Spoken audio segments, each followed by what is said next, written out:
नमस्कार, मैं परिमल कुमार और किडोक्रेसी के इस प्लेटफॉर्म पे आप तमाम दर्शकों का बहुत बहुत स्वागत है। आज की शुरुआत एक कहानी से, वो कहानी जिसको कभी हमने पढ़ी और उस कहानी में जिक्र था कि मेट्रो में बहुत सारे लोग जर्नी कर रहे थे। एक माँ और बेटे साथ में बैठे हुए थे और दोनों के हाथों में किताबें थी। बेटे की उम्र मुश्किल से 10-11 साल की रही होगी, माँ करीब 50 से ऊपर की थी। और बाकी जितने भी पैसेंजर्स वहाँ पे बैठे हुए थे वो तमाम लोग अपने मोबाइल में डूबे हुए थे। एक बुजुर्ग से रहा नहीं गया, वो उनके पास गया और उन्होंने जाके पूछा कि सब लोग मोबाइल देख रहे हैं, आप किताब पढ़ रहे हैं, आपका बच्चा भी किताब पढ़ रहा है। तो उस लेडी ने मुस्कुराते हुए कहा कि जो आप करते हैं वही आपका बच्चा इमिटेट करता है, उसको देखकर वो बच्चा सीखता है। यहाँ पर इस कहानी को कहने का आशय ये है कि पेरेंटिंग में अक्सर हम ये भूल जाते हैं कि जो माहौल है, जो घर की स्थिति है, परिस्थिति है, उसको हमने किस तरीके से बनाया है। अगर हम मोबाइल पे बिज़ी हैं तो बच्चा भी मोबाइल पे बिज़ी रहेगा। हम टीवी देख रहे हैं तो बच्चा भी टीवी देखेगा। दादा दादी टीवी आसन में लगे हुए हैं तो बच्चा भी टीवी आसन सीखेगा। कुल मिलाकर कहने का मतलब ये है कि आज के दौर में पेरेंट्स चिंतित तो हैं कि बच्चा वैसा नहीं कर रहा जैसा वो चाहते हैं, लेकिन यहाँ पे जो चूक हो रही है, अब हम इस कहानी पे आते हैं जिसको बनाने के लिए इतनी भूमिका हमने बनाई या दूसरी कहानियों का जिक्र किया। यहाँ पे बात हम कर रहे हैं नारायण मूर्ति और सुधा मूर्ति के।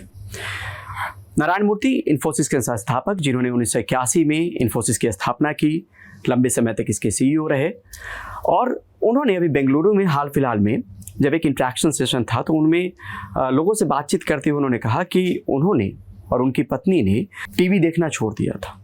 ये उस दौर की बात है जब मोबाइल नहीं हुआ करते थे या कम उसकी एक्सेस होती थी, तो टीवी घर में होता था। उन्होंने कहा कि हमने अपने बच्चे के लिए शाम के वक्त में टीवी देखना छोड़ दिया था, क्योंकि सुधा अक्सर ये कहती थी, नारायण मूर्ति का कहना था कि सुधा अक्सर ये कहती थी कि अगर हम टीवी देख रहे हों या टीवी पे मूवी देख रहे हों तो बच्चे को नहीं कह सकते कि तुम पढ़ाई करो।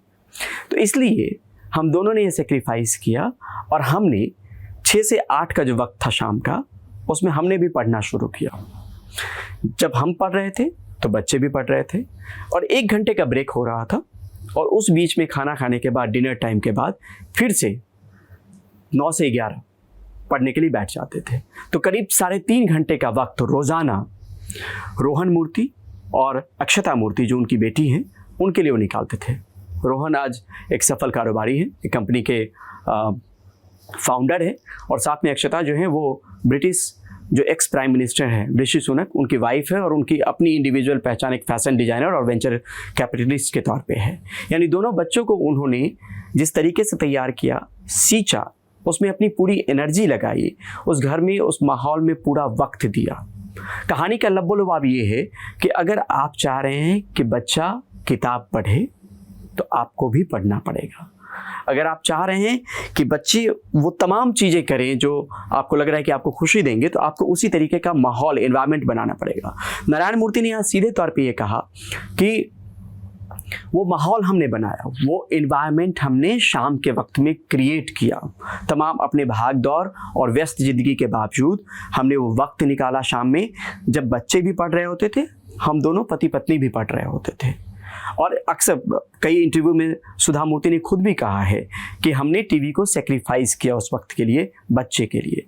यहाँ पे कोई सवाल उठाने की बात नहीं है, यहाँ पे सिर्फ समझ पैदा करने की बात है कि अगर हमारी एक्टिविटी है कि हम मोबाइल पे कुछ देख रहे हों या हमारी ज़रूरतें भी हैं, तो इसकी चर्चा बहुत लंबे समय से हो रही है कि हम एक ऐसा कोना बनाएं जहाँ पे हमारे टेक्निकल आइटम्स उस जगह पे रहें, यानी जो भी हमारे गैजेट्स हैं, जितनी भी चीज़ें हैं, वो एक कोने में पड़ी रहें। बाकी घर में एक ऐसा एनवायरनमेंट क्रिएट किया जाए जैसा हम बच्चा बनाना चाहते हैं।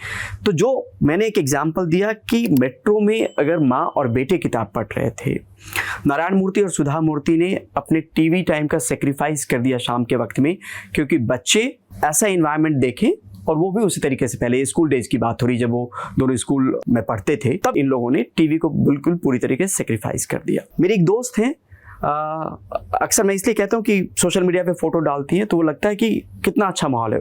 बिटिया किताब पकड़े हुए बैठी हुई है, डैडी भी किताब पकड़े हुए बैठे हुए हैं। आज के दौर में देखने के लिए कम मिलता है। देखने के लिए ये मिलता है कि आप मोबाइल देख रहे हो, बच्चा भी मोबाइल देख रहा है, और आप मोबाइल से स्क्रीन से परेशान हो और स्क्रीन को लेकर तमाम तरह की दिक्कतें हो रही है। तो ये समझना पड़ेगा कि ट्यूशन भेजना है या अपना खुद का वक्त देना है।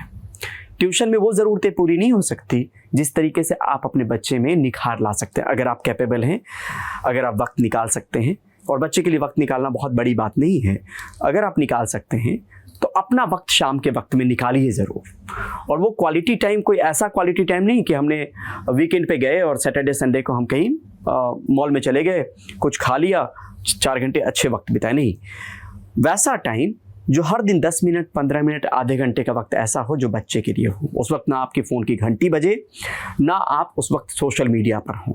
अगर ये निकालेंगे तो नतीजा आपको दिखना शुरू हो जाएगा, और वो दिखेगा। क्योंकि आप खुद भी सोचिए कि कोई चीज़ जो आपकी है, अगर आप उसमें अपनी एनर्जी लगाएंगे, आप ऐसा माहौल बनाएंगे, आप उसमें अपना इनपुट देंगे, तो कितनी बेहतर तरीके से देने की कोशिश करेंगे। तो बच्चे से बॉन्डिंग भी बनेगी, बच्चे की क्वेरीज भी ख़त्म होगी। हो सकता है क्वेरीज को ख़त्म करें आप, ट्यूशन की हो सकता है ज़रूरत नहीं पड़े। और जिस हिसाब से चाहते हैं कि बच्चा पढ़े, तो वो पढ़ाई की ज़रूरतें भी पूरी हो जाएगी, बशर्ते किताब आपको भी पकड़नी पड़ेगी अपने बच्चे के लिए। आज के लिए बस इतना ही। मिलते हैं जल्द ही एक नए वीडियो के साथ। तब तक के लिए परिमल को दीजिए इजाज़त। नमस्कार।